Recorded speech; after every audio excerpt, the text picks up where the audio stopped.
Mobil box bermuatan minuman beralkohol terbalik di Kabupaten Jeneponto, Sulawesi Selatan. Akibatnya puluhan dus minuman beralkohol berhamburan di jalan dan memicu kemacetan. Sejumlah warga bahkan berebut mengambil botol minuman yang berserakan.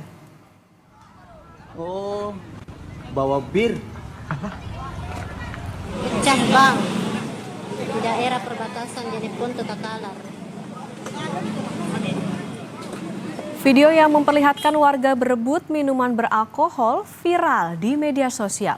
Peristiwa ini terjadi setelah mobil box bermuatan minuman beralkohol terbalik di Jalan Poros Jeneponto, Bantaeng, Sulawesi Selatan.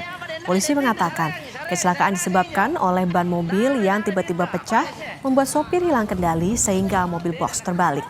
Akibat kecelakaan, saudara, muatan berisikan minuman beralkohol berhamburan di jalan raya dan memicu kemacetan. Tidak ada korban jiwa dalam insiden ini. Mabuk lagi ini. Jalanan. Kenapa banyak? Jadi untuk korban jiwa tidak ada, hanya kerugian materi. Itu kalau untuk muatannya sendiri Kak, bir itu berapa banyak Kak itu muatannya kapasitasnya?